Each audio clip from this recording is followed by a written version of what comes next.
ನಮಸ್ಕಾರ. ದೇವಿಕಾ ದೇವಿಕಾ, ನಿನ್ನ ರಿಸಲ್ಟ್ ನೋಡಿದೆಯಾ? ನೀನು ಸ್ಕೂಲಿಗೆ ಮೊದಲಂತೆ ಎಂದು ಸಂತೋಷದಿಂದ ಮಗಳನ್ನು ಕೂಗುತ್ತಾ ಒಳಗೆ ಬಂದರು ಜಗದೀಶ್. ಹೌದೇನ್ರಿ, ನಿಮಗೆ ಯಾರು ಹೇಳಿದ್ರು ಎನ್ನುತ್ತಾ ಅಡುಗೆ ಮನೆಯಿಂದ ಓಡಿ ಬಂದರು ಪಾರ್ವತಮ್ಮ. ರಸ್ತೆಯಲ್ಲಿ ಅವಳ ಕ್ಲಾಸ್ ಟೀಚರ್ ಸಿಕ್ಕಿದ್ರು. ಅವರೇ ಹೇಳಿದ್ರು. ನನಗೆ ಗೊತ್ತಿತ್ತು ನಮ್ಮ ಮಗಳೇ ಶಾಲೆಗೆ ಮೊದಲು ಬರುವುದಂತ.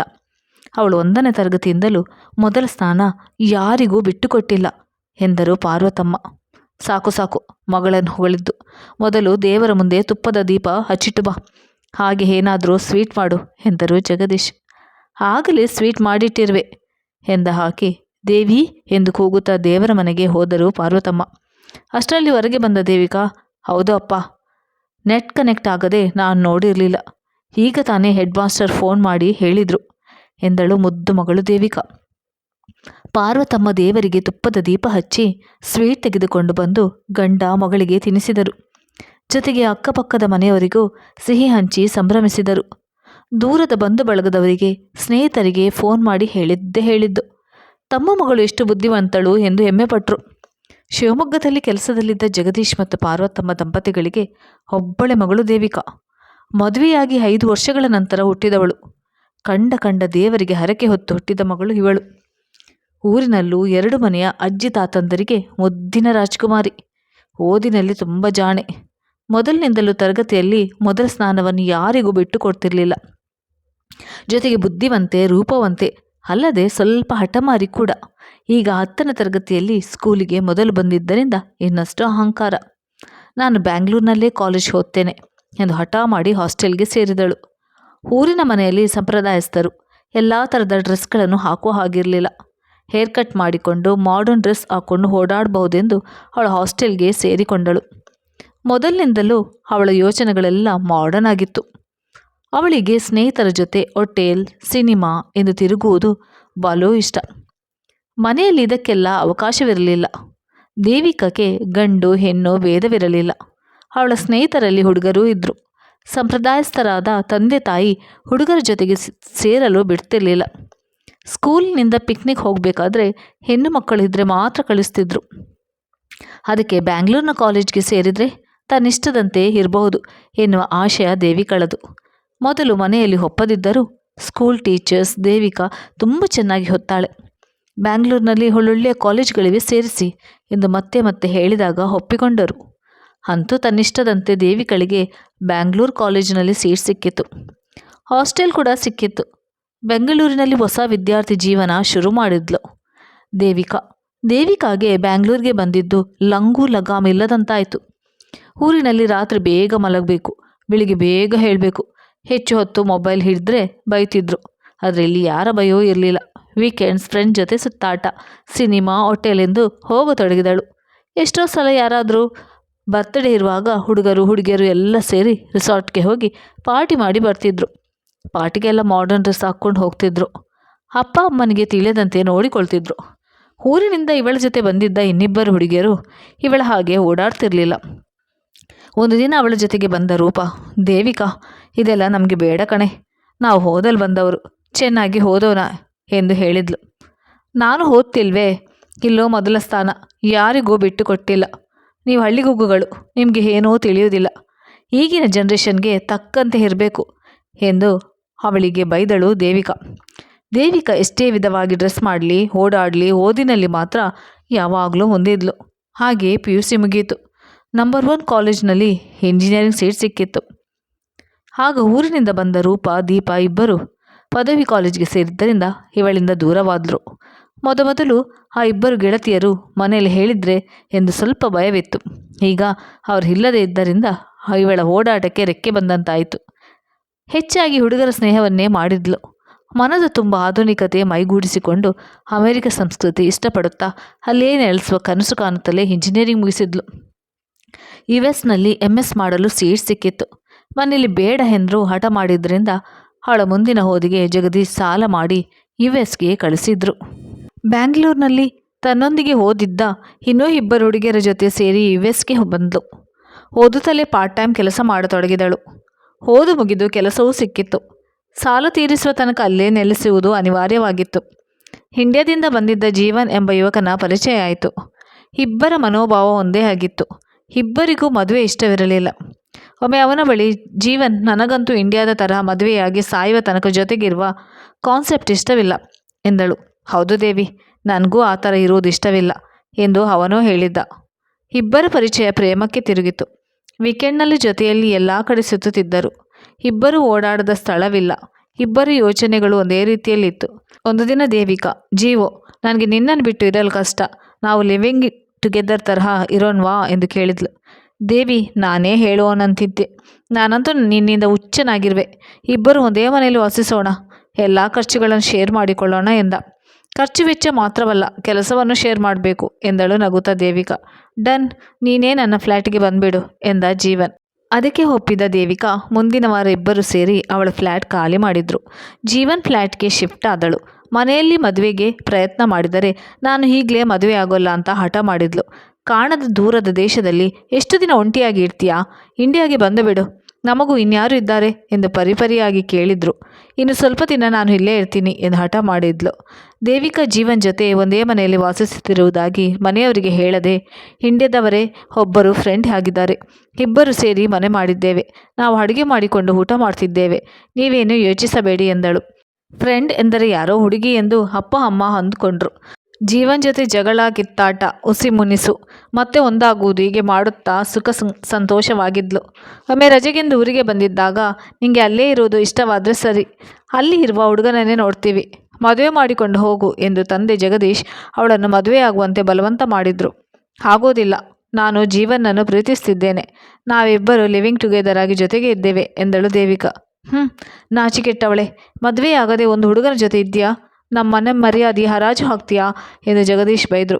ಅಯ್ಯೋ, ನಾವಿಬ್ಬರು ಜೊತೆಯಾಗಿದ್ದು ಆಗಲೇ 6 ತಿಂಗಳಾಯಿತು. ಬಾಡಿಗೆ, ಖರ್ಚು ವೆಚ್ಚ ಎಲ್ಲವನ್ನು ಇಬ್ಬರು ಶೇರ್ ಮಾಡಿಕೊಳ್ತಿದ್ದೇವೆ. ಅವನು ತುಂಬ ಒಳ್ಳೆಯವನು ಎಂದಳು. ನಿನ್ನನ್ನು ಹೆತ್ತು ತಪ್ಪು ಮಾಡಿದೆವು. ನನ್ನ ಮಗಳು ಬುದ್ಧಿವಂತೆ, ರೂಪವಂತೆ ಎಂದು ಎಲ್ಲರ ಬಳಿ ಹೊಗಳಿಕೊಂಡೆವು. ಈಗ ನೀನು ಹೀಗೆ ಅಂತ ತಿಳಿದಿದ್ರೆ ನಮ್ಮ ಮರ್ಯಾದೆ ಏನಾಗಬೇಕು ಎಂದು ಕೋಪದಿಂದ ಕೂಗಾಡಿದರು. ನಮ್ಮ ಬಳಿ ಹೇಳಿದಂತೆ ಯಾರ ಬಳಿಯೋ ಹೇಳಬೇಡವೇ ಮನೆ ಹಾಳಿ. ಆಮೇಲೆ ನಾವು ಊರಿನಲ್ಲಿ ತಲೆ ಎತ್ತಿಕೊಂಡು ಓಡಾಡಲು ಆಗುವುದಿಲ್ಲ. ಹಾಳಾಗಿ ಹೋಗಲಿ, ಅವನನ್ನು ಇಲ್ಲಿಗೆ ಬರಲು ಹೇಳು, ಅವನನ್ನೇ ಮದುವೆ ಮಾಡಿಕೊಳ್ಳುವೆಯಂತೆ ಎಂದು ಪಾರ್ವತಮ್ಮ ಹೇಳಿದರು. ಇರೋ ವಿಷಯ ಹೇಳಲು ನನಗೆ ಯಾಕೆ ಭಯ? ಅದೇನು ತಪ್ಪಲ್ಲ. ಅಮೆರಿಕದಲ್ಲಿ ಮಾತ್ರವಲ್ಲ, ನಮ್ಮ ಇಂಡಿಯಾದಲ್ಲೂ ಕಾನೂನು ಇದಕ್ಕೆ ಸಮ್ಮತಿ ನೀಡಿದೆ. ನೀವು ಹಳೆಯ ಕಾಲದವರು, ನಿಮಗೆ ಇದೆಲ್ಲ ತಿಳಿಯುವುದಿಲ್ಲ. ಮದುವೆ ಮಾಡಿಕೊಂಡು ಗಂಡ, ಅತ್ತೆ, ಮಾವ ಹೇಳಿದಂತೆ ಕೇಳಿಕೊಂಡಿರಲು ನನಗೆ ಸಾಧ್ಯವಿಲ್ಲ ಎಂದು ನಿಷ್ಠುರವಾಗಿ ಹೇಳಿದಳು ದೇವಿಕಾ. ನಮಗೆ ಖುಷಿ ಇದ್ದಷ್ಟು ದಿನ ಜೊತೆಗೆ ಇರ್ತೀವಿ, ನಂತರ ಮಿಸ್ಅಂಡರ್ಸ್ಟ್ಯಾಂಡ್ ಬಂದರೆ ದೂರವಾಗುತ್ತೇವೆ. ಅದೇ ಮದುವೆ ಮಾಡಿಕೊಂಡ್ರೆ ಜೀವನ ಪರ್ಯಂತ ಹೊಂದಾಣಿಕೆ ಇಲ್ಲದಿದ್ದರೂ ಇಬ್ಬರು ಕಚ್ಚಾಡುತ್ತಾ ಜೊತೆಗೆ ಇರಬೇಕು.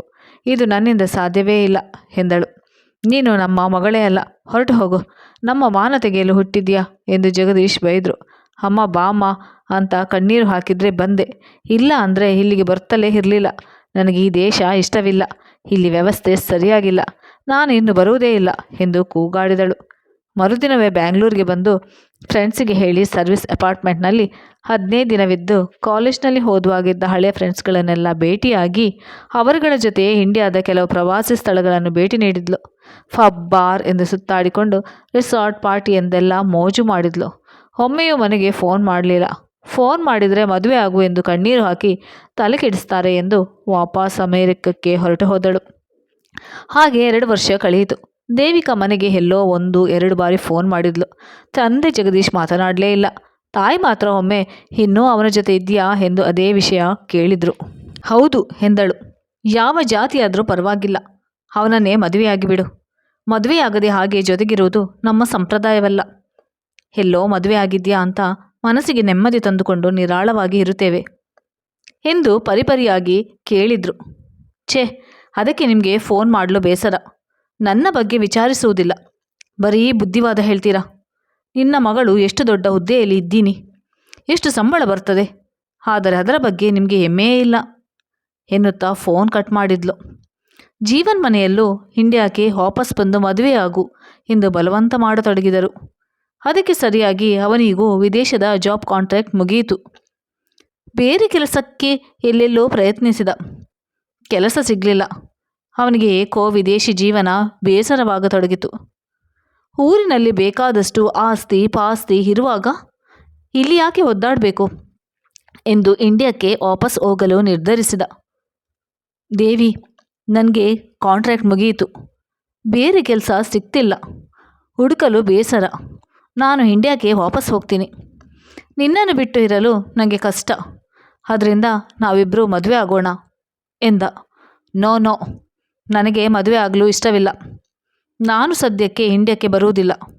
ನೀನು ಹೋಗು, ನನ್ನ ಅಭ್ಯಂತರವಿಲ್ಲ ಎಂದಳು. ನೀನು ಮದುವೆಯಾಗಲು ಒಪ್ಪಿದರೆ ನಿನಗೋಸ್ಕರ ಇಲ್ಲೇ ಇರಲು ಪ್ರಯತ್ನಿಸುವೆ ಎಂದು ಅವನು ಪರಿಯಾಗಿ ಕೇಳಿಕೊಂಡ. ಅದಕ್ಕೆ ಒಪ್ಪದ ದೇವಿಕಾ, ನೋ, ಖಂಡಿತ ನನಗೆ ಮದುವೆ ಆಗಲು ಇಷ್ಟವಿಲ್ಲ ಜೀವನ್. ನೀನು ಬಲವಂತ ಮಾಡಬೇಡ ಎಂದಳು ಖಂಡಿತವಾಗಿ. ಮನೆಯಲ್ಲಿ ನನಗೆ ಹುಡುಗಿಯನ್ನು ನೋಡಿದ್ದಾರೆ. ನಾನು ಇಂಡಿಯಾಗೆ ಹೋದ ತಕ್ಷಣ ಮದುವೆ ಮಾಡ್ತಾರೆ.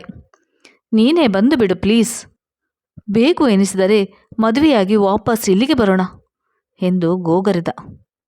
ನೀನು ಮದುವೆ ಮಾಡಿಕೊಂಡು ಹೊಸ ಬದುಕು ಶುರು ಮಾಡು. ನಾನು ಮತ್ತೆ ನಿನ್ನ ಜೀವನದಲ್ಲಿ ಬರುವುದಿಲ್ಲ. ನಿನ್ನ ಮುಂದಿನ ಬದುಕಿಗೆ ನನ್ನಿಂದ ಯಾವುದೇ ತರಹದ ತೊಂದರೆ ಆಗುವುದಿಲ್ಲ. ನೀನು ಇಂಡಿಯಾಕ್ಕೆ ಹೋದ್ಮೇಲೆ ನಿನ್ನ ಕಾಂಟ್ಯಾಕ್ಟ್ ಮಾಡುವುದಿಲ್ಲ ಎಂದು ಹೇಳಿದಳು. ನೋಡು, ನನ್ನ ಇಂಡಿಯಾದ ನಂಬರ್ ಕೊಟ್ಟಿರ್ತೀನಿ. ನೀನೇನಾದರೂ ಮನಸ್ಸು ಬದಲಾಯಿಸಿದ್ರೆ, ನನ್ನನ್ನು ಮರೆಯಲಾಗದಿದ್ದರೆ ಕಾಲ್ ಮಾಡು. ಸ್ವಲ್ಪ ದಿನ ಮದುವೆ ಮುಂದೂಡಿ ನಿನಗಾಗಿ ಕಾಯ್ತಿರುವೆ ಎಂದು ಹೇಳಿ ಅವನು ವಾಪಸ್ ಇಂಡಿಯಾಗೆ ಬಂದ.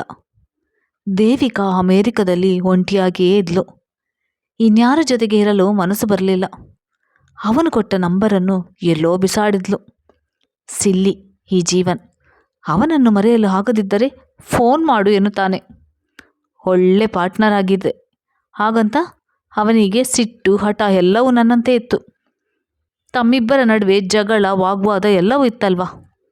ಮದುವೆಯಾಗಿದ್ದರೆ ತಾನೇ ಮೇಲು ಎನ್ನುವ ಅಹಂ ಅವನಲ್ಲೂ ಇರ್ತಿತ್ತು. ಗಂಡ ಎನ್ನುವ ಪಟ್ಟವೇ ಹಾಗೆ. ಎನಿವೆ, ಬೇರೆಯವಳನ್ನು ಮದುವೆಯಾಗಿ ಸುಖವಾಗಿರಲಿ ಎಂದು ಮನದಲ್ಲಿ ಯೋಚಿಸಿದಳು. ಸ್ವಲ್ಪ ದಿನ ಯಾರು ಬೇಡ, ಒಂಟಿಯಾಗಿ ಇರೋಣ ಎಂದುಕೊಂಡು ಹಾಗೆ 3 ತಿಂಗಳು ಕಳೆಯಿತು. ಒಂದು ದಿನ ತನ್ನ ದೇಹದಲ್ಲಿ ಬದಲಾವಣೆ ಆದ ಹಾಗೆ ಅನಿಸಿತ್ತು. ಡಾಕ್ಟರ್ ಬಳಿ ಹೋದಾಗ ಪ್ರೆಗ್ನೆಂಟ್ ಎಂದು ತಿಳಿಯಿತು. ಛೇ, ಇದೇನಾಯಿತು? ಎಷ್ಟು ಎಚ್ಚರಿಕೆಯಿಂದ ಇದ್ದೆ, ಯಾಕೆ ಹೀಗಾಯಿತು? ಜೀವನ್ ಇಂಡಿಯಾಕ್ಕೆ ಹೋಗುವ ಮೊದಲು 1 ವಾರ ಇಬ್ಬರು ಎಲ್ಲ ಕಡೆ ಸುತ್ತಾಡಿ ಎಂಜಾಯ್ ಮಾಡಿದ್ರು. ಬಹುಶಃ ಆಗ ಏನೋ ಎಡವಟ್ಟಾಗಿದೆ. ನಾಳೆ ಡಾಕ್ಟರ್ ಬಳಿ ಹೋಗಿ ಮೊದಲು ತೆಗೆಸಬೇಕು ಎಂದು ಯೋಚಿಸಿದಳು. ಡಾಕ್ಟರ್ ಅಬಾರ್ಷನ್ ಮಾಡಿಸಿದ್ರೆ ನಿಮ್ಮ ಆರೋಗ್ಯಕ್ಕೆ ತುಂಬ ಕಷ್ಟ, ಮಾಡಿಸುವುದು ಬೇಡ ಎಂದರು. ಏನು ಮಾಡಬೇಕೆಂದು ತಿಳಿಯದೆ, ಇಲ್ಲ ಡಾಕ್ಟರ್, ನಾವು ಲಿವಿಂಗ್ ಟುಗೆದರ್ ಆಗಿ ಇದ್ದೆವು, ಬೈ ಮಿಸ್ಟೇಕ್ ಆಗಿದೆ ಎಂದಳು. ದೇವಿಕಾ, ಈಗ ಇದನ್ನು ರಿಮೂವ್ ಮಾಡಿದರೆ ನಿಮ್ಮ ಜೀವಕ್ಕೆ ಅಪಾಯ. ನಿಮ್ಮ ಪಾರ್ಟ್ನರ್ ಜೊತೆ ಹೇಳಿ ಮ್ಯಾರೇಜ್ ಆಗಿಬಿಡಿ. ಇಲ್ಲ ಅಂದರೆ ಸಿಂಗಲ್ ಪ್ಯಾರೆಂಟ್ ಆಗಿ ಮಗುವನ್ನು ಬರಮಾಡಿಕೊಳ್ಳಿ ಎಂದರು ಡಾಕ್ಟರ್. ಯೋಚಿಸುವೆ ಎಂದು ಹೇಳಿ ವಾಪಸ್ ಬಂದಳು. ಈಗ ಬೇರೆ ದಾರಿ ಇಲ್ಲ ಎಂದು ನೆನೆಸಿ ಜೀವನ್ಗೆ ಇರುವ ವಿಷಯ ಹೇಳಬೇಕು ಎಂದು ಅವನನ್ನು ಕಾಂಟ್ಯಾಕ್ಟ್ ಮಾಡಲು ಪ್ರಯತ್ನಿಸಿದಳು. ಅವನು ಕೊಟ್ಟ ನಂಬರನ್ನು ಎಲ್ಲೋ ಬಿಸಾಡಿದ್ಲು. ಅವನ ಗೆಳೆಯನನ್ನು ಭೇಟಿಯಾಗಬೇಕು ಎನ್ನುತ್ತಾ ಹಾಗೆ ತಿಂಗಳು ಕಳೆದೇ ಹೋಯಿತು.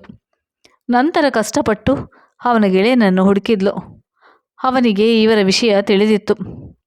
ಹಾಯ್ ದೇವಿಕಾ, ಹೇಗಿದ್ದೀರಾ? ಈಗ ಯಾರ ಜೊತೆ ಇದ್ದೀರಾ ಎಂದು ಕೇಳಿದ ಮಧುಸೂದನ್. ಒಬ್ಬಳೇ ಇದ್ದೀನಿ ಮಧು.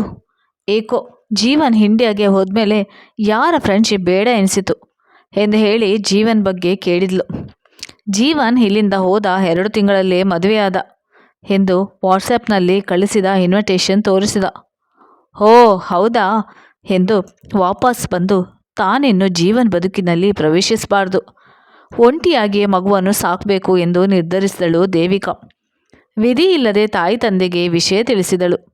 ನೀನು ನಮ್ಮ ಮಗಳೇ ಅಲ್ಲ, ನಮಗೆ ಫೋನ್ ಮಾಡಬೇಡ ಎಂದು ಕೂಗಾಡಿದರು ತಂದೆ ಜಗದೀಶ್. ಅವನು ಯಾರಾದರೂ ಸರಿ, ಅವನನ್ನೇ ಮದುವೆ ಮಾಡಿಕೋ ಎಂದರು ಪಾರ್ವತಮ್ಮ. ಇಲ್ಲ ಅಮ್ಮ, ಈ ವಿಷಯ ತಿಳಿದಾಗ ನಾನು ಹಾಗೆ ಯೋಚಿಸಿದೆ. ಆದರೆ ನಾನು ಅವನನ್ನು ಮದುವೆಯಾಗಲು ನಿರಾಕರಿಸಿದ ಕಾರಣ ಮನೆಯವರ ಬಲವಂತಕ್ಕೆ ಬೇರೆ ಮದುವೆಯಾಗಿದ್ದಾನೆ. ಅಲ್ಲದೆ ಅವನು ಈಗ ಅಮೆರಿಕದಲ್ಲಿ ಇಲ್ಲ. ಅವನಿಗೆ ಈ ವಿಷಯ ತಿಳಿದಿಲ್ಲ ಎಂದಳು ದೇವಿಕಾ. ನಿನ್ನ ಜೊತೆ ಇದ್ದು ಹೇಗೆ ಇನ್ನೊಂದು ಹುಡುಗಿಯನ್ನು ಮದುವೆಯಾದ? ಈಗ ಫೋನ್ ಮಾಡಿ ಹೀಗಾಗಿದೆ ಎಂದು ಹೇಳು, ನಿನ್ನನ್ನು ಮದುವೆ ಮಾಡಿಕೊಳ್ಳಲಿ ಎಂದರು. ಪಾರ್ವತಮ್ಮ ನೋವಿನಿಂದ, ಸುಮ್ನಿರಮ್ಮ, ನಾನೇ ಅವನಿಗೆ ಇನ್ನು ನೀನು ಜೀವನದಲ್ಲಿ ಬರುವುದಿಲ್ಲ, ಮದುವೆ ಮಾಡಿಕೋ ಎಂದು ಮಾತು ಕೊಟ್ಟಿರುವೆ. ಈಗ ಹಳ್ಳಿಗುಗ್ಗು ಥರ ಮತ್ತೆ ಮದುವೆ ಆಗು ಎಂದು ಕೇಳಲಾ? ಹೋಗಮ್ಮ. ಈಗ ನಾನು ಮಗುವನ್ನು ಹೆರಲು ನಿರ್ಧರಿಸಿದ್ದೇನೆ. ಸಿಂಗಲ್ ಪೇರೆಂಟ್ ಆಗಿಯೇ ಮಗುವನ್ನು ಬೆಳೆಸ್ತೇನೆ. ನಿನಗೆ ಸಾಧ್ಯವಿದ್ದರೆ ಇಲ್ಲಿಗೆ ಬಾ, ಇಲ್ಲಾಂದರೆ ನಾನು ಸಹಾಯಕರನ್ನು ಇಟ್ಟುಕೊಂಡು ಒಂಟಿಯಾಗಿಯೇ ಇರುವೆ ಎಂದಳು. ಯಾವ ಮುಖ ಇಟ್ಟುಕೊಂಡು ಬಂಧು ಬಳಗದವರ ಮುಂದೆ ಮದುವೆ ಇಲ್ಲದೆ ಮಗಳು ಬಸುರಿ ಎಂದು ಹೇಳಲಿ? ನೀನು ತುಂಬ ಬುದ್ಧಿವಂತೆ ಎಂದು ಎಲ್ಲರ ಮುಂದೆ ಹೊಗಳಿ ಕೊಂಡಾಡಿದೆವು. ನೀನು ನೋಡಿದರೆ ನಮ್ಮ ಮಾನವನ್ನು ಹರಾಜು ಹಾಕಿಬಿಟ್ಟೆ. ಸಮಾಜದಲ್ಲಿ ಮಾನವಾಗಿ ಬದುಕುವುದು ತಿಳಿಯದ ನನಗೆ ಎಷ್ಟು ವಿದ್ಯೆ ಬುದ್ಧಿ ಇದ್ದರೇನು ಪ್ರಯೋಜನ ಎಂದರು ತಾಯಿ. ಅಮ್ಮ ಪ್ಲೀಸ್ ಸುಮ್ಮನಿರು, ಕಾಲ ಬದಲಾಗಿದೆ, ನಿಮಗೆ ಅರ್ಥ ಆಗುವುದಿಲ್ಲ ಎಂದು ಫೋನ್ ಇಟ್ಲು. ಸಹಾಯಕ್ಕೆ ಇಬ್ಬರು ನಾನಿಯನ್ನು ಇಟ್ಟುಕೊಂಡು ಮಗುವನ್ನು ಹೆತ್ತಳು.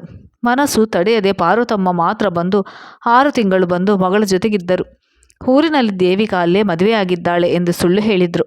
ಅರೆ ಪಾರ್ವತಮ್ಮ, ನಮಗೆ ಹೇಳೇ ಇಲ್ವಲ್ಲ ಎಂದು ಎಲ್ಲರೂ ಕೇಳತೊಡಗಿದರು. ನಮಗೆ ಗೊತ್ತಿರಲಿಲ್ಲ, ಫೋನ್ ಮಾಡಿ ಬರಲು ಹೇಳಿದ್ಲು. ನಾವು ಕೋಪ ಮಾಡಿಕೊಂಡು ಹೋಗಿರಲಿಲ್ಲ, ಯಾರಿಗೂ ಹೇಳಲಿಲ್ಲ. ಹೇಗೆಂದರೆ ಮದುವೆಯಾಗದೆ ಮಗುವ ಎಂದು ಊರೆಲ್ಲ ಜನ ಹಾಡಿಕೊಳ್ಳುತ್ತಾರೆ ಎಂದು ಸುಳ್ಳು ಹೇಳಿ ಮಾನ ಮುಚ್ಚಿಕೊಂಡರು. ತನಗೆ ಪರಿಚಿತರಿರುವವರು ಇಂಡಿಯಾಗೆ ಬಂದು ಮತ್ತೆ ವಾಪಸ್ಸು ಅಮೆರಿಕಕ್ಕೆ ಬರುವಾಗ ಅವರ ಸಂಗಡ ಪಾರ್ವತಮ್ಮನನ್ನು ಕರೆದುಕೊಂಡು ಬರಲು ಅರೇಂಜ್ ಮಾಡಿದ್ಲು ದೇವಿಕಾ. ಜಗದೀಶ್ಗೆ ಇಷ್ಟವಿಲ್ಲದಿದ್ದರೂ ಹೆಂಡತಿಯನ್ನು ಕಳುಹಿಸಿಕೊಟ್ಟರು. ಕೇಳಿದವರ ಬಳಿ ಸುಳ್ಳು ಹೇಳಲು ಮನಸ್ಸು ಬಾರದೆ ನಿಜ ಹೇಳಲು ಆಗದೆ ಮನದಲ್ಲೇ ಕೊರಗಿದರು. ಬಂದು ಬಳಗ ಸ್ನೇಹಿತರ ಮನೆಗೂ ಹೋಗದೆ ಒಂಟಿಯಾಗಿ ಮನೆಯಲ್ಲೇ ಇರತೊಡಗಿದರು. ದೇವರೇ, ನಮಗೆ ಮಕ್ಕಳಾಗದಿದ್ದರೂ ಚಿಂತೆ ಇರಲಿಲ್ಲ, ಇಂಥ ಮಗಳನ್ನು ಯಾಕೆ ಕೊಟ್ಟೆ ಎಂದು ದೇವರ ಮುಂದೆ ಕುಳಿತು ಕಣ್ಣೀರು ಹಾಕುತ್ತಿದ್ದರು. 6 ತಿಂಗಳು ಪಾರ್ವತಮ್ಮ ಮಗಳು ಮೊಮ್ಮಗುವಿನ ಜೊತೆ ಕಳೆದರು. ಗಂಡ ಒಂಟಿಯಾಗಿರುತ್ತಾರೆಂದು ವಾಪಸ್ ಇಂಡಿಯಾಕ್ಕೆ ಬಂದರು. ಅಮೆರಿಕದಲ್ಲೇ ಇದ್ದರೂ ಪಾರ್ವತಮ್ಮನಿಗೆ ಗಂಡನದೇ ಯೋಚನೆಯಾಗಿತ್ತು. ಆದರೂ ಮಗಳಿಗೆ ಬಾಣಂತನ ಮಾಡಲೇಬೇಕು. ಇನ್ನು ಅಲ್ಲೇ ಇದ್ದರೆ ಇಲ್ಲಿ ಇವರೇನು ಏನಾದರೂ ಹೆಚ್ಚು ಕಡಿಮೆ ಮಾಡಿಕೊಂಡ್ರೆ ಎಂಬ ಭಯ ಅವರಿಗಿತ್ತು. ದೇವಿಕಾ ಒಮ್ಮೆ ಫೋನ್ ಮಾಡಿ, ಅಮ್ಮ ನೀನು ಅಪ್ಪ ಇಲ್ಲಿಗೆ ಬಂದುಬಿಡಿ, ನಿಮಗೆ ಊರಿನಲ್ಲಿ ಇನ್ಯಾರು ಇದ್ದಾರೆ ಎಂದು ಕರೆದಳು. ಬೇಡಮ್ಮ ತಾಯಿ, ಕಂಡು ಕೇಳದ ಊರಿನಲ್ಲಿ ಹೇಗಿರುವುದು? ನಮ್ಮ ದೇಶ, ನಮ್ಮ ಊರು ನಮಗೆ ಹೆಚ್ಚು. ನಮ್ಮ ಹಿರಿಯರು ಬಾಳಿ ಬದುಕಿದ ಊರು ಇದು, ನಾವು ಇಲ್ಲಿಯೇ ಇರುತ್ತೇವೆ ಎಂದರು ಪಾರ್ವತಮ್ಮ. ಇತ್ತ ದೇವಿಕಾಗೆ ಯಾರ ಜೊತೆ ಇರಲು ಮನಸ್ಸು ಬರಲಿಲ್ಲ. ಮಗುವನ್ನು ನೋಡುತ್ತಾ ಮುದ್ದು ಮಾಡುತ್ತಾ ಇದ್ದ ಅವಳಿಗೆ ಯಾರ ಸಾಹಸವೂ ಬೇಕೆನಿಸಲಿಲ್ಲ. ಮಗುವಿನ ಜೊತೆ ಒಂಟಿಯಾಗಿಯೇ ಇದ್ದಳು. ಮಗುವಿನ ಆಟ ಪಾಠ ನೋಡುತ್ತಾ ಖುಷಿಯಾಗಿದ್ಲು. ಅವಳು ಪ್ರೆಗ್ನೆಂಟ್ ಆಗಿದ್ದಾಗ ಒಬ್ಬ ಸಹಾಯಕಳನ್ನು ಇಟ್ಟುಕೊಂಡಿದ್ಲು. ಅವಳು ದೇವಿಕಳನ್ನು ಚೆನ್ನಾಗಿ ನೋಡಿಕೊಳ್ಳುತ್ತಿದ್ಲು. ಈಗಲೂ ಅವಳನ್ನೇ ಜೊತೆಗೆ ಇಟ್ಟುಕೊಂಡಿದ್ಲು. ದೇವಿಕಾ ಕೆಲಸಕ್ಕೆ ಹೋದಾಗ ಅವಳೇ ಮಗುವನ್ನು ನೋಡಿಕೊಳ್ತಿದ್ಲು. ತಿಂಗಳಿಗೊಮ್ಮೆ ಅಪ್ಪ ಅಮ್ಮನ ಬಳಿ 2 ಮಾತನಾಡಿ ಆರೋಗ್ಯ ವಿಚಾರಿಸ್ತಿದ್ಲು. ಮಗಳಿಗೆ 2 ವರ್ಷವಾದಾಗ ಒಂದು 15 ದಿನಗಳ ಮಟ್ಟಿಗೆ ಊರಿಗೆ ಬಂದಿದ್ಲು. ಜಗದೀಶ್ ಮಗಳ ಜೊತೆ ಸರಿಯಾಗಿ ಮಾತನಾಡಲೇ ಇಲ್ಲ. ಮೊಮ್ಮಗಳನ್ನು ಮಾತ್ರ ಮುದ್ದು ಮಾಡಿದ್ರು. ಅಪ್ಪ ತನ್ನಿಂದಲೇ ಹೀಗಾಗಿದ್ದಾರೆ, ಅವರು ತುಂಬ ಮೌನಿಯಾಗಿದ್ದಾರೆ, ಎಲ್ಲರ ಜೊತೆಗೂ ಮಾತನಾಡುವುದನ್ನು ಬಿಟ್ಟಿದ್ದಾರೆ. 3 ಹೊತ್ತು ದೇವರ ಮನೆ ಇಲ್ಲ ಅಂದರೆ ಆಧ್ಯಾತ್ಮಿಕದ ಪುಸ್ತಕ ಓದುವುದು ಇವರ ಹವ್ಯಾಸವಾಗಿತ್ತು. ಮೊದಲೆಲ್ಲ ಎಷ್ಟು ಲವಲವಿಕೆಯಿಂದ ಇದ್ದರು, ಈಗ ಹೀಗಾಗಿರುವುದು ತನ್ನಿಂದಲೇ ಎಂದು ದೇವಿಕಾಗೆ ಅರಿವಾಯಿತು. ಮತ್ತೊಮ್ಮೆ ಹೆತ್ತವರನ್ನು ತನ್ನ ಜೊತೆ ಬರಲು ಕರೆದಳು. ಅವರು ಬರುವುದಿಲ್ಲ ಎಂದಾಗ ವಾಪಸ್ ಅಮೆರಿಕಕ್ಕೆ ಹೊರಟಳು. ಮಗಳಿಗೆ 4 ವರ್ಷವಾಯಿತು. ದೇವಿಕಳ ಯೋಚನೆಯಲ್ಲೇ ಕೊರಗಿ ಅಪ್ಪ ಹೋಗಿಬಿಟ್ಟರೆಂದು ಇಂಡಿಯಾಗೆ ಬಂದಳು ದೇವಿಕಾ. ತಾಯಿ ಒಂಟಿಯಾಗುತ್ತಾರೆಂದು ಇಂಡಿಯಾದಲ್ಲೇ ಇರಲು ತೀರ್ಮಾನಿಸಿದಳು. ಅಮ್ಮ, ನಾನು ಇನ್ನು ನಿನಗೆ ಜೊತೆಯಾಗಿ ಇಂಡಿಯಾದಲ್ಲೇ ಇರ್ತೀನಿ. ಶಿವಮೊಗ್ಗದಲ್ಲಿ ಇರುವುದು ಬೇಡ, ಬ್ಯಾಂಗ್ಳೂರಿನಲ್ಲಿ ಮನೆ ಮಾಡುವೆ, ಅಲ್ಲಿ ನನಗೆ ಒಳ್ಳೆಯ ಕೆಲಸ ಸಿಗುತ್ತದೆ ಎಂದಳು. ದೇವಿಕಾಳಿಂದ ಎಲ್ಲರೂ ಹಾಡಿಕೊಳ್ಳುತ್ತಾರೆ ಎನ್ನುವ ಕಾರಣಕ್ಕೆ ಬಂಧು ಬಳಗದವರ ಮನೆಗೆ ಹೋಗುವುದನ್ನೇ ನಿಲ್ಲಿಸಿದ್ದರು ಜಗದೀಶ್ ಮತ್ತು ಪಾರ್ವತಮ್ಮ. ಈಗ ಪಾರ್ವತಮ್ಮನವರಿಗೆ ಇಲ್ಲಿ ಒಂಟಿಯಾಗಿರುವುದು ಕಷ್ಟ ಎಂದು ಅವರಿಗೆ ತಿಳಿದಿತ್ತು. ಹೆಚ್ಚು ಹಠ ಮಾಡದೆ ಮಗಳ ಜೊತೆಗೆ ಬ್ಯಾಂಗ್ಳೂರಿಗೆ ಹೋದರು. ಯಾವಾಗಲೂ ತಮ್ಮ ಮನೆಯಲ್ಲೇ ಕೆಲಸ ಮಾಡಿಕೊಂಡಿದ್ದ ದೇವಮ್ಮನನ್ನು ಜೊತೆಗೆ ಕರೆದುಕೊಂಡು ಬಂದರು. ದೇವಿಕಾ ಹೇಳಿದಂತೆ ಅವಳಿಗೆ ಬ್ಯಾಂಗ್ಳೂರಿನಲ್ಲಿ ಒಳ್ಳೆಯ ಕೆಲಸ ಸಿಕ್ಕಿತ್ತು. ಪಾರ್ವತಮ್ಮ ಮಾತ್ರ ಅಕ್ಕಪಕ್ಕದವರಲ್ಲಿ ಹಳಿಯ ವಿದೇಶದಲ್ಲಿ ಇರುವುದೆಂದು ಸುಳ್ಳು ಹೇಳಿ ಮರ್ಯಾದೆ ಕಾಪಾಡಿಕೊಂಡ್ರು. ಆದರೆ ದೇವಿಕಾಗೆ ಸುಳ್ಳು ಹೇಳಲು ಮನಸ್ಸು ಬರಲಿಲ್ಲ. ಕೇಳಿದವರಿಗೆ ತಾನು ಮದುವೆಯಾಗಿಲ್ಲ, ಸಿಂಗಲ್ ಪ್ಯಾರೆಂಟ್ ಎಂದು ಹೇಳುತ್ತಿದ್ಲು. ಹೋದಲ್ಲಿ ಬಂದಲ್ಲಿ ಮಗುವಿನ ತಂದೆಯಲ್ಲಿ ಎಂದು ಕೇಳ್ತಿದ್ರು. ತಾನು ಸಿಂಗಲ್ ಪ್ಯಾರೆಂಟ್. ಅಂದರೆ ವಿಚಿತ್ರವಾಗಿ ಬ್ಯಾಂಗ್ಳೂರಿನಲ್ಲಿ ತುಂಬ ನೆಂಟರು ಪರಿಚಿತರು ಇದ್ದರೂ ಇವಳಿಗೆ ಯಾರ ಮನೆಗೂ ಹೋಗಲು ಬೇಸರವಾಗುತ್ತಿತ್ತು. ಮಗಳನ್ನು ಸ್ಕೂಲಿಗೆ ಸೇರಿಸುವಾಗಲೂ ತಂದೆಯ ಹೆಸರು ಕೇಳಿದರು. ಸಿಂಗಲ್ ಪ್ಯಾರೆಂಟ್ ಎಂದು ತನ್ನ ಹೆಸರನ್ನೇ ಕೊಟ್ಲು. ತಂದೆಯ ಹೆಸರು ಹೇಳಿ ಮೇಡಮ್ ಎಂದಾಗ ಪ್ರಿನ್ಸಿಪಾಲರ ರೂಮ್ಗೆ ಹೋಗಿ, ನಾನು ಮದುವೆ ಆಗಿಲ್ಲ, ಮಗಳಿಗೆ ಅಪ್ಪ ಅಮ್ಮ ಎರಡು ನಾನೇ, ನನ್ನ ಹೆಸರನ್ನು ಬರೆಯಲು ಹೇಳಿ, ತಲೆಹರಟೆ ಮಾಡ್ತಾರೆ ನಿಮ್ಮ ಸಿಬ್ಬಂದಿ, ಅವರಿಗೆ ಹೇಳಿದಷ್ಟು ಬರೆಯಲು ಹೇಳಿ, ಇಲ್ಲಾಂದರೆ ನಾನು ಬೇರೆ ಸ್ಕೂಲ್ಗೆ ಸೇರಿಸ್ತೇನೆ ಎಂದಳು. ಸ್ಕೂಲ್ಗೆ ಹೆಚ್ಚು ಡೊನೇಷನ್ ಕೊಡಲು ದೇವಿಕಾ ಒಪ್ಪಿದ್ದೂ ಅಲ್ಲದೆ ಮಗುವಿನ ಹುಟ್ಟಿದ ಸ್ಥಳ ಅಮೆರಿಕ ಎಂಬ ಕಾರಣಕ್ಕಾಗಿ ಪ್ರಿನ್ಸಿಪಲ್, ನಾನು ಹೇಳುವೆ, ನೀವು ಡೀಟೇಲ್ಸ್ ಕೊಟ್ಟು ಹೋಗಿ ಎಂದು ಗೌರವ ಸೂಚಿಸಿದರು. ಸ್ಕೂಲ್ಗೆ ಸೇರಿದ ಮಗುವಿಗೆ ಸಹ, ನಿನಗೆ ಅಪ್ಪ ಇಲ್ವಾ, ನಿನ್ನ ಅಪ್ಪನ ಹೆಸರೇನು ಎಂದು ಬೇರೆ ಮಕ್ಕಳು ಕೇಳ್ತಿದ್ರು.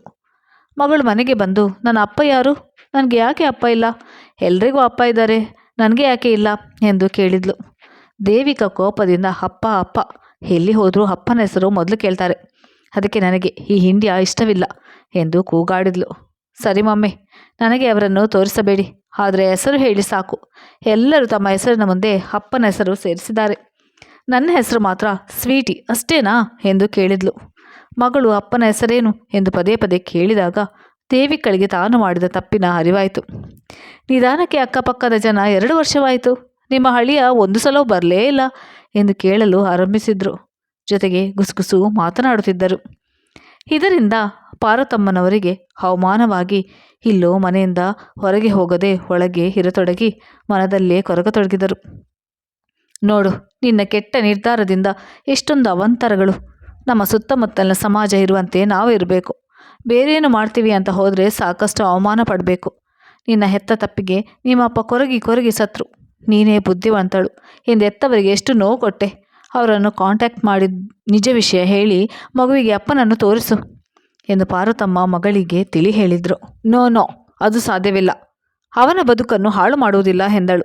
ಹೋಗಲಿ, ಬೇರೆ ಯಾರನ್ನಾದರೂ ಮದುವೆ ಮಾಡಿಕೋ, ನಿಂಗೂ ಜೊತೆ ಆಗ್ತದೆ, ಮಗುವಿಗೂ ಅಪ್ಪ ಸಿಕ್ಕ ಹಾಗಾಗುತ್ತದೆ. ನಮ್ಮ ನೆಂಟರಲ್ಲಿ ಡ್ರೈವರ್ಸ್ ಆಗಿರುವ ಒಬ್ಬ ಹುಡುಗ ಬ್ಯಾಂಗ್ಳೂರಿನಲ್ಲಿ ಇದ್ದಾನಂತೆ, ವಿಚಾರಿಸ್ಲಾ ಎಂದು ಕೇಳಿದರು. ಬೇಡ ಅಮ್ಮ, ನಾನು ಮದುವೆ ಮಾಡಿಕೊಳ್ಳೋದಿಲ್ಲ ಅಂತ ನಿಂಗೆ ಎಷ್ಟು ಸಲ ಹೇಳಲಿ. ಈ ಇಂಡಿಯಾದಲ್ಲಿ ಇದ್ದರೆ ಹೀಗೆ, ಅಪ್ಪ ಯಾರು, ಏನು ಕೆಲಸ ಅಂತ 108 ಪ್ರಶ್ನೆಗಳು. ಇಲ್ಲಿಯ ಜನಕ್ಕೆ ಬೇರೆಯವರ ಬಗ್ಗೆ ಹಾಡಿಕೊಳ್ಳದೆ ಅವರ ಬಗ್ಗೆ ಮಾತನಾಡದೆ ಇದ್ದರೆ ತಿಂದ ಅಣ್ಣ ಜೀರ್ಣ ಆಗುವುದಿಲ್ಲ. ಅಮ್ಮ, ನಾನು ಇನ್ಮೇಲೆ ಇಲ್ಲಿ ಇರುವುದೇ ಬೇಡ, ನನಗೆ ಅಮೆರಿಕದಲ್ಲಿ ಕೆಲಸ ಸಿಕ್ಕಿದೆ, ಇನ್ನು 6 ತಿಂಗಳು ಬಿಟ್ಟು ಅಲ್ಲಿಗೆ ಹೊರಟು ಹೋಗೋಣ. ಅಲ್ಲಿ ನಮ್ಮನ್ನು ಅವಮಾನಪಡಿಸುವವರು ಯಾರೂ ಇರುವುದಿಲ್ಲ. ಅಲ್ಲಿ ಇದೆಲ್ಲ ಕಾಮನ್, ಒಬ್ಬರ ಬದುಕಲ್ಲಿ ಇನ್ನೊಬ್ಬರು ಇಣುಕಿ ನೋಡುವುದಿಲ್ಲ ಎಂದು ರೇಗಿದಳು ದೇವಿಕಾ. ಪಾರ್ವತಮ್ಮನಿಗೆ ಕುಳಿತರೆ ನಿಂತರೆ ಮಗಳದೇ ಯೋಚನೆ. ಚಿಕ್ಕ ವಯಸ್ಸಿನಲ್ಲಿ ಎಷ್ಟು ಮುದ್ದಾಗಿದ್ಲು, ಎಷ್ಟು ಬುದ್ಧಿವಂತಲು. ಎಲ್ಲರೂ ನಿಮ್ಮ ಮಗಳು ವಿದ್ಯೆ ಬುದ್ಧಿ ಸೌಂದರ್ಯದಲ್ಲಿ ಎಲ್ಲರಿಗಿಂತ ಮುಂದೆ ಎಂದು ನಮ್ಮನ್ನು ಹೆಮ್ಮೆಯಿಂದ ನೋಡ್ತಿದ್ರು. ತಾನೂ ಅಷ್ಟೇ, ಶಾರದೆಯ ಕೃಪಾಕಟಾಕ್ಷದಿಂದ ಇಷ್ಟು ಅಪ್ರತಿಮ ಸೌಂದರ್ಯದ ಅತಿ ಬುದ್ಧಿವಂತಿಕೆ ಮಗಳು ಹುಟ್ಟಿದ್ದಾಳೆ ಎಂದು ಬೇಗುತ್ತಿದ್ದೆ. ಅದೇ ಬುದ್ಧಿವಂತಿಕೆ, ಅದೇ ಸೌಂದರ್ಯ ಅವಳ ಬಾಳಿಗೆ ಮುಳುವಾಯಿತು. ಬುದ್ಧಿ ಕಡಿಮೆ ಇದ್ದರೆ ಇಂಡಿಯಾದಲ್ಲೇ ಇರ್ತಿದ್ಲು, ವಿದೇಶಕ್ಕೆ ಹೋಗ್ತಿರ್ಲಿಲ್ಲ. ನೋಡಲು ರೂಪಸಿಯಾಗಿಲ್ಲದಿದ್ದರೆ ಯಾರೂ ಅವಳನ್ನು ಇಷ್ಟಪಡ್ತಿರ್ಲಿಲ್ಲ. ಎಲ್ಲ ನಮ್ಮ ಹಣೆಬರ ಎಂದು ಯೋಚಿಸಿ ಕೊರಗತೊಡಗಿದರು. ಮನದಲ್ಲಿ ಕೊರಗಿ ತುಂಬ ಕ್ಷೀಣಿಸತೊಡಗಿದರು. ಅಮೆರಿಕಕ್ಕೆ ಹೋದ್ಮೇಲೆ ಸರಿಯಾಗ್ತಾರೆ ಎಂದುಕೊಂಡ್ಲು ದೇವಿಕಾ.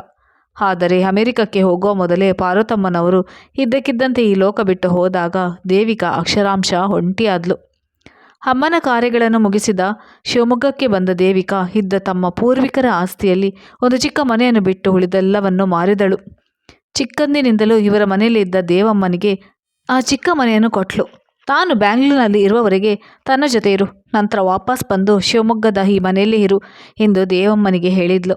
ಬ್ಯಾಂಗ್ಳೂರಿನ ಕೆಲಸಕ್ಕೆ ರಿಸೈನ್ ಮಾಡಿ ಅಮೆರಿಕಕ್ಕೆ ಹೋಗಲು ನಿರ್ಧರಿಸಿದಳು ದೇವಿಕಾ. ಹೋಗುವ ಮೊದಲು ಒಮ್ಮೆಯಾದರೂ ಜೀವನನ್ನು ಭೇಟಿಯಾಗಬೇಕು ಎಂದು ಮನಸ್ಸು ತೂಗೊಯ್ಯಾಲೆ ಆಡಿತ್ತು. ಅವನನ್ನು ಭೇಟಿ ಮಾಡುವುದು ಬೇಡ, ಅವನು ಹೆಂಡತಿ ಮಕ್ಕಳೊಡನೆ ಸುಖವಾಗಿರಲಿ, ಮಗುವಿಗೆ ತಂದೆಯ ಪರಿಚಯ ಮಾಡಿಸಿ ಮನದಲ್ಲಿ ಗೊಂದಲ ಎಬ್ಬಿಸುವುದು ಬೇಡ. ತಾನು ಸಿಂಗಲ್ ಪ್ಯಾರೆಂಟ್ ಆಗಿಯೇ ಇರುವೆ, ಅಮೆರಿಕದಲ್ಲಿ ಇದು ಕಾಮನ್.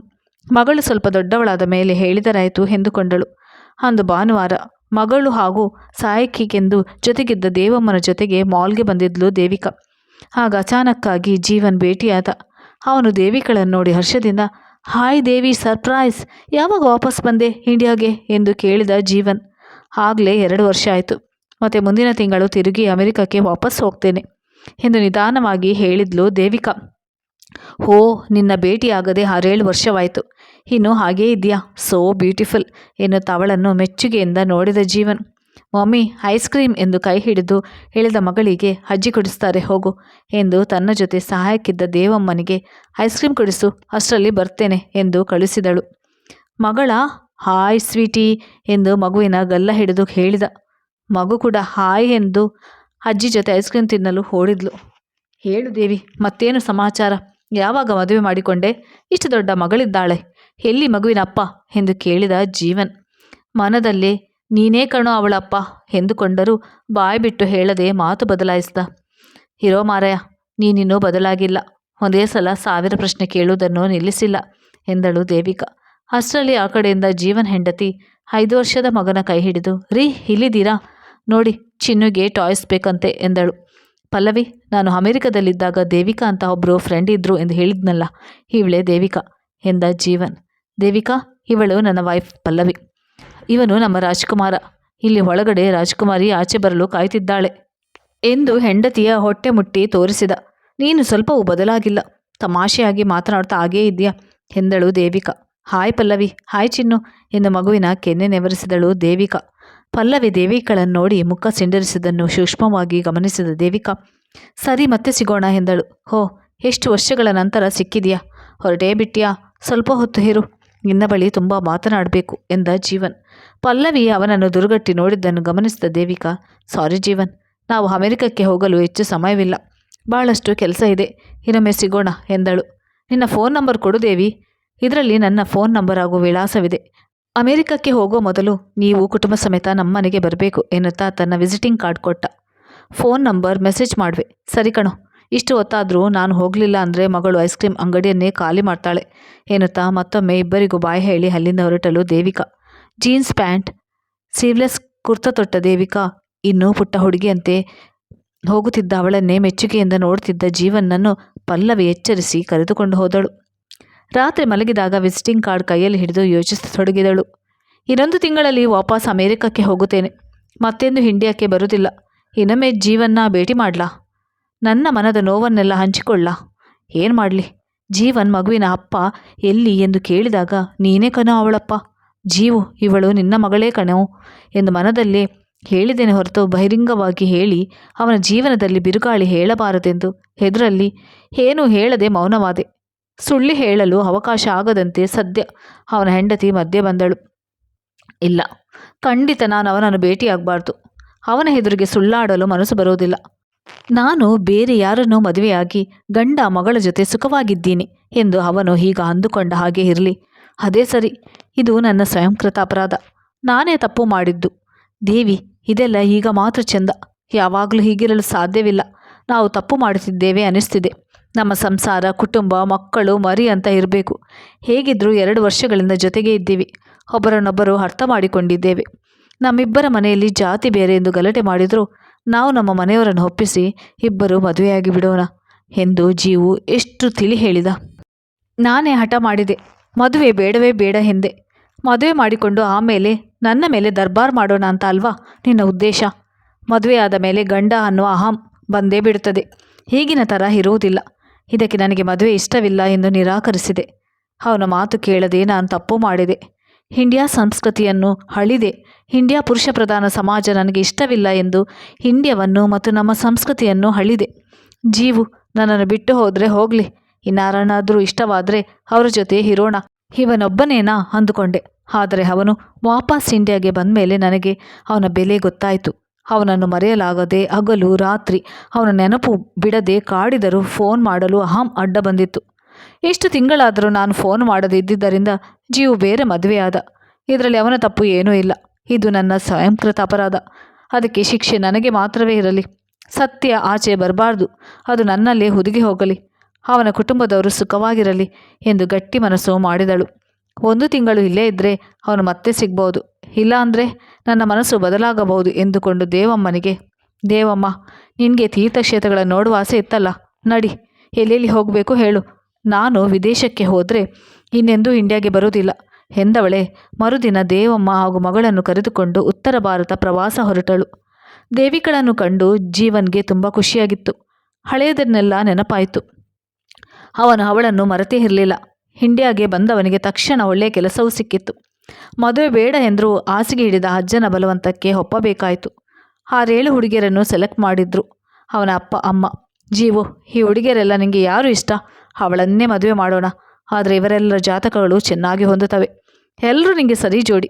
ನಿನಗೆ ಯಾರು ಬೇಕು ನೋಡು ಎಂದರು ಜೀವನ ತಾಯಿ. ಅವನಿಗೆ ಇಂಟ್ರೆಸ್ಟೇ ಇರಲಿಲ್ಲ. ಅವನ ಮನದ ತುಂಬ ದೇವಿಕಳೆ ತುಂಬಿದ್ಲು. ಅದರಿಂದ ಅಮ್ಮ, ನೀವು ಯಾವುದು ಎಂದು ಹೇಳ್ತೀರೋ ಅವಳನ್ನೇ ಮದುವೆ ಆಗುವೆ ಎಂದ ಜೀವನ್. ಅವರಿಗೆ ಪಲ್ಲವಿ ಇಷ್ಟವಾದ ಕಾರಣ ಅವಳನ್ನು ಸೆಲೆಕ್ಟ್ ಮಾಡಿದರು. ಜೀವನ್ ಕೂಡ ಎಂದಿದ್ದ. ಮದುವೆಯ ಹಿಂದಿನ ದಿನದವರೆಗೆ ದೇವಿಕಾ ಕರೆಗಾಗಿ ಕಾದಿದ್ದ. ಅವಳಿಂದ ಕರೆ ಬರಲೇ ಇಲ್ಲ. ಹಠಮಾರಿ ಹುಡುಗಿ ದೇವಿಕಾ. ಮದುವೆನೇ ಬೇಡ ಎಂದವಳು ಕೊನೆಗೂ ಮದುವೆ ಆದ್ಲಲ್ಲ. ಯಾರಿರ್ಬೋದು ಆ ಹುಡುಗ? ಅವಳ ಮನ ಬದಲಾಯಿಸಿ ಮದುವೆ ಆದವನು. ಹೇಗಿದ್ರೂ ಮನೆಗೆ ಬರಲು ಹೇಳಿದ್ದೀನಿ, ಆಗ ಕೇಳಿದರಾಯಿತು ಎಂದುಕೊಂಡ. 1 ವಾರ ಕಳೆಯಿತು. ದೇವಿಕಳಿಂದ ಫೋನ್ ಬರಲೇ ಇಲ್ಲ. ಅವಳು ಮರೆತು ಬಿಟ್ಲ. ನಾಳೆ ಸಂಡೇ ಬರ್ಬೋದು ಎಂದುಕೊಂಡು ತನ್ನೆಲ್ಲ ಪ್ರೋಗ್ರಾಮ್ ಕ್ಯಾನ್ಸಲ್ ಮಾಡಿ ಆ ದಿನವೆಲ್ಲ ಅವಳಿಗಾಗಿ ಕಾದ. ಅವಳು ಬರಲಿಲ್ಲ. ತನ್ನ ನಂಬರ್ ಕೂಡ ಕಳಿಸಲಿಲ್ಲ. ದೇವಿಕಾ ಮುಂದಿನ ತಿಂಗಳು ಹೊರಟು ಬಿಡ್ತಾಳೆ. ಅಷ್ಟರಲ್ಲಿ ಒಮ್ಮೆ ಆದರೂ ಭೇಟಿ ಆದರೆ ಚೆನ್ನಾಗಿರುತ್ತೆ. ಅವಳು ಸಿಕ್ಕಿದ ಮಾಲ್ಗೆ ಬಂದು ಅವಳು ಎಲ್ಲಾದರೂ ಕಾಣಿಸ್ತಾಳೆ ಎಂದು ಆ ರಸ್ತೆಯಲ್ಲಿ ಭಾಳ ಸಲ ಓಡಾಡಿದ. ಅವಳು ಕಾಣಿಸ್ಲೇ ಇಲ್ಲ. ಅವಳಿಗೆ ಇನ್ನೂ ಅಹಂಕಾರ. ಅದಕ್ಕೆ ಗಂಡನನ್ನು ಕರೆದುಕೊಂಡು ಮನೆಗೆ ಬರಲಿಲ್ಲ. ಅಟ್ಲೀಸ್ಟ್ ಒಂದು ಫೋನ್ ಆದರೂ ಮಾಡ್ಬೋದಿತ್ತು. ಅವಳು ನಂಬರ್ ಸಹ ಕೊಡಲಿಲ್ಲ. ಮೋಸ್ಟ್ಲಿ ಅವಳ ಗಂಡನಿಗೆ ನನ್ನನ್ನು ಪರಿಚಯಿಸಲು ಮನಸ್ಸಿಲ್ಲ ಅನ್ನಿಸ್ತದೆ. ಎಲ್ಲಾದರೂ ಇರಲಿ, ಸುಖವಾಗಿರಲಿ ಎಂದುಕೊಂಡ. ದೇವಿಕಳಿಗೆ ಜೀವನ್ ತನ್ನನ್ನು ಹುಡುಕುತ್ತಾನೆ ಎಂದು ತಿಳಿದಿತ್ತು. ಅವನು ತನ್ನನ್ನು ನೋಡಿದ ತಕ್ಷಣ ಖುಷಿಯಿಂದ ಅವನ ಕಣ್ಣಲ್ಲಿ ಕೋಟಿ ನಕ್ಷತ್ರದ ಬೆಳಕು ಕಂಡಿದ್ಲು. ಅವನು ತನ್ನನ್ನು ಮರೆತಿಲ್ಲ. ಅವನ ಮನಸ್ಸಿನಲ್ಲಿ ಇನ್ನೂ ತಾನಿರುವೆ. ಅಷ್ಟೇ ಸಾಕು ನನಗೆ. ಪಾಪ, ಅವನನ್ನು ನಂಬಿ ಮದುವೆಯಾದ ಪಲ್ಲವಿಯ ಜೀವನ ಸುಖವಾಗಿರಲಿ. ಅವಳು ತನ್ನನ್ನು ಶಪಿಸುವಂತಾಗಬಾರ್ದು ಎಂದುಕೊಂಡೇ ದೇವಿಕಾ ಉತ್ತರ ಪ್ರವಾಸದ ನೆಪ ಮಾಡಿ ಹೊರಟು ಬಂದಿದ್ಲು. ಅಮೆರಿಕಕ್ಕೆ ಹೋಗಲು ಇನ್ನೊಂದು ವಾರವಿದ್ದಾಗ ಪ್ರವಾಸದಿಂದ ವಾಪಸ್ ಬಂದು ವಾರದಲ್ಲೇ ಎಲ್ಲವನ್ನು ಪ್ಯಾಕ್ ಮಾಡಿದ್ಲು. ಬೇಡದಿರುವ ವಸ್ತುಗಳನ್ನು ಅಮ್ಮನಿಗೆ ಕೊಟ್ಟಳು. ಇನ್ನು ಈ ದೇಶದಲ್ಲಿ ದೇವಿಕಳಿಗೆ ತನ್ನವರು ಎನ್ನುವರು ಯಾರೂ ಇಲ್ಲ. ಮತ್ತೆ ವಾಪಸ್ ಬರುವ ಪ್ರಮೇಯವೇ ಇಲ್ಲ. ಅಪ್ಪ ಅಮ್ಮನನ್ನು ಕಳೆದುಕೊಂಡಳು. ಅವಳಿಗೆ ಬಂಧು ಬಳಗದವರ ಬಳಕೆ ಮೊದಲೇ ಇರಲಿಲ್ಲ.